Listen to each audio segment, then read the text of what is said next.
Kuna Mkenya mmoja anaitwa Kenyan Prince. Ndio. Ni jamaa ambaye alikuwa tu oehahe wa kawaida tu. Alafu Mwenyezi Mungu akamfungulia akapata pesa. Mimi mwenyewe siwezi sema zile pesa amezitoa wapi. Akiulizwa anasema yeye bwana ni mtu ambaye anafanya forex, ana trade.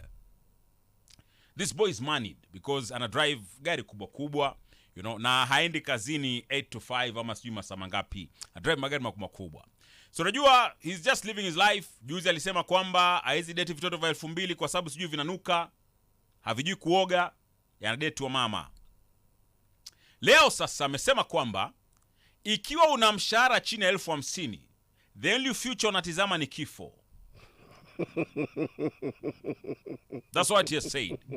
Kenyan Prince amesema if you are earning less than 50,000 per month, the only future you have is death. Kajifikiria na mimi 45 yangu ndugu yangu. Hivi natarajia kifo? Bilimia.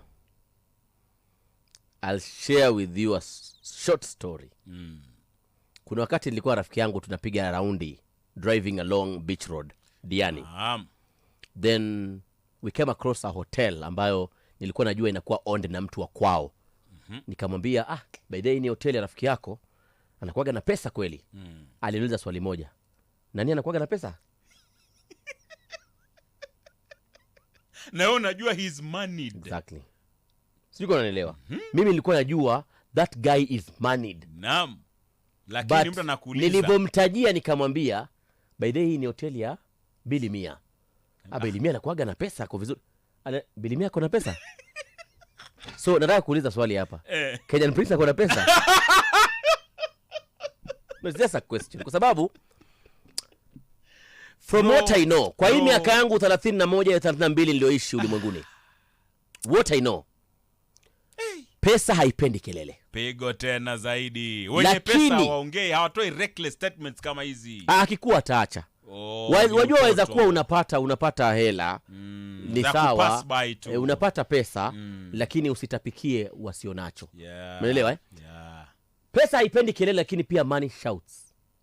Yani unaweza enda kwa nyumba ya mtu, ukifika pale hata bila yeye kukwambia, unajua unaweza kuwa anaishi a modest life, but the moment ukimuona how he presents himself, how things happen within his vicinity, trust you me, utasema hii ni pesa, old money. Siko naelewa. Kwa hiyo jamani, sisi watu wa 45,000 tunakuomba msamaha Kenyan Prince kama tushai kukosea. Ndio tunajitafuta. Hii pesa tutapata, ipo siku, lakini jamani usituchekelee hivyo. Kwa sababu 50,000 unayosema kwamba ukiwa unaipata, mwalimu anapata pesa ngapi? Mwalimu afisa polisi anafanya pesa ngapi? Ina depend na so inaona kwamba ameambia maafisa polisi na baadhi ya walimu kwamba wangoje kifo tu. Ameambia maskani tungoje kifo tu. And it's very funny kwa sababu nisingependa kuzungumzia Kenyan Prince, lakini vile umeileta nitasema tu hivi. Hawa watu ambao wanasema wana earn 50,000, si I thought ndio watu ambao wanataka wa join kwenye group yake wafundishe forex? Ama forex haitaki watu ambao wanataka wana earn 50,000. Shooting yourself in the feet. Oh, what do I need to start trading? Si nahitaji hata few coins to some few dollars here and there, hata $200, $300 depending. Na tumsikie anavyopiga verbal diarrhea Kenyan Prince. Another catching the point. With a salary of less than 50,000 a month, and that is what you want to rely on for the rest of your life. Number one, driving a car like a GLE, forget.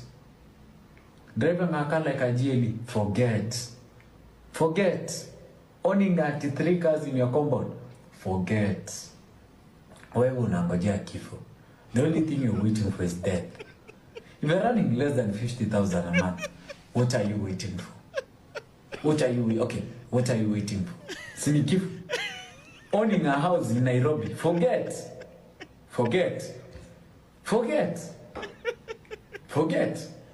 Living in a rental ya 50,000, forget. You earn less than 50k. Well, the only thing you're waiting for, the only future you have is death. The only future you have is death. Ukipata kakansa kanahitaji 1 million. lakini paka ana enjoy watu ambao wana kazi. Unajua ukishapata jameni, ndio maana ulisema maskini akipata matako lia mbwata, ndio hii sasa. Like umeshapata nafasi, so hao watu wengine unaona kambe huwa hawatii bidii maishani, like unaona kwamba they are nothing and everything, and this same Kenyans ambao wanakufollow pale. Tafadhali yani tukweni na heshima kidogo. Let me be the devil's advocate. Allow me to be the devil's advocate. Kenyan Prince by then anasema ukweli. In some way. Naam. Sababu, and I think whatever he's saying na vile ambavyo watu wanaishi hapa nje, it is by design. Kuna sehemu ambazo mtu ukimpatia 50,000 anajiongeza na anaweza kuani hizi vitu vyote ambavyo anasema. Lakini the system is in a way kwamba bili mia, wewe unaamini kwamba bila hiyo 50,000 yako maisha yanaisha. Sawa eh? Sasa nataka watu ambao wana earn less than 50,000 watumie hii kauli ya Kenyan Prince kama kichocheo. Sawa? Watumie kama kichocheo, waseme mimi mtoto wa miaka 21, 22, 23 hawezi niongelea vibaya, nitajiongeza. Tuache hii tabia ya kwamba tuna play victim every now and then. Kenyan Prince hatukatai, labda ana uwezo kidogo, lakini tumesema asitapikie wengine. But kama wewe ni yule ambaye umetapikiwa, kasirika, anza leo na usifanye forex. Sasa let me be wanaitwa devil's advocate ama deal breaker. Ashamaliza kurecruit watu wa kufundisha forex, kwa hivyo atomtetee vipi ya kuchukua. Naweza kuwa instructor, mimi pia najua.